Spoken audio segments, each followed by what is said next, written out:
Editing videos can take hours, but what if I told you AI could cut that time in half? Today I'm putting Recut versus FireCut head to head, two AI tools that automatically remove silences to see which one actually saves you the most time. I got access to Recut. They even gave me a free code and added me to their affiliate program.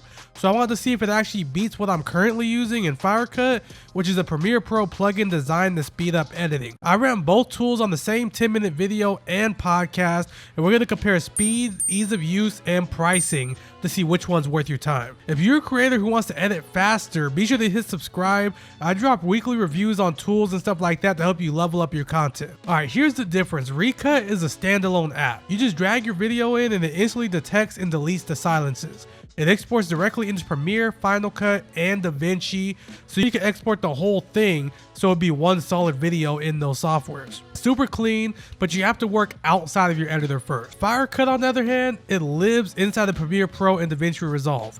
It's great if you want everything in one place, but it takes a little bit more menu navigation and setup. I know this sounds boring, but it's definitely up to preference here. I use Premiere Pro, so it's easier to use FireCut for me personally, but I could definitely understand it could be harder for people that don't use Premiere or DaVinci. Also, DaVinci is currently in beta right now, but it's still missing so many different softwares. So which one's actually faster? I ran both on the same 10-minute clip with tons of pauses, and here's how they did. Recut literally cut the video instantly. FireCut took about 40 seconds, which was still really good.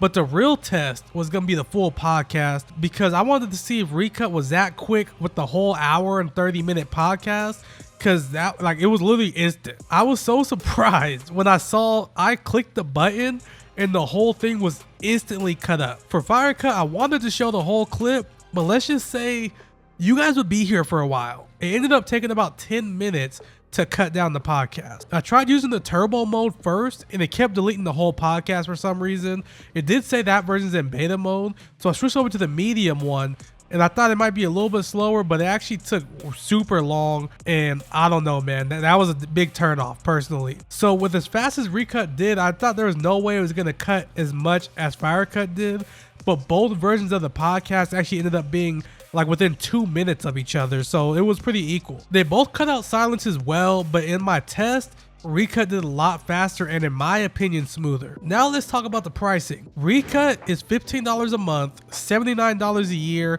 or a $129 one-time purchase, and they often discount that one-time purchase. FireCut has 3 options here. There's a web version, which is exclusively for shorts. It's $14.50 per month or $120 per year, but it's limited to 25 edits under 5 minutes. So that one's literally only if you want to do shorts. But even then, 25 edits a month is kind of not enough if you want to be like a full-time shorts creator. Now there's the middle plan, which is really similar to what Recut does. Is just strictly for cutting the silences pretty much, which is going to be $19 a month and $132 per year. So for that price that you're paying for a year of FireCut, you can actually get the whole license for Recut, and that's going to be the tier that does just the cutting. Now the full Premiere plugin costs $34 a month or $288 a year. That one, it's a whole different beast, guys. It does a lot of useful things, like it edits podcasts to show who the current speaker is. It does the removing of silences, obviously. It does captions for like shorts. It finds you B-roll, but those things actually require you to have another license through another website. So it does a lot of stuff for you, and that's why that one's gonna be a little bit pricier. That one's $34 a month or $288 per year. If you're editing long form YouTube videos, I'm gonna say Recut is the cheaper, faster, and simpler option, guys. Premiere does a lot more, but in my opinion, the podcasting is nice, but I don't know if it's $15 a month nice. For me, Recut's gonna win. It literally cut my editing time in half. But for full transparency, I will be using both. Recut makes things so much faster, but the full version of FireCut offers so many features that I feel are necessary for my content personally. You can try out both for free with the links in the description. If you do pick up the full version of Recut, you can click the link down below. It does give you a discount and it helps support the channel, but I would recommend trying a free trial of both to see which one you like best. If you want to see more tools like this that help you save hours on all your content, check out these videos or check out this playlist right here, and I'll see you guys in the next video, man. Peace.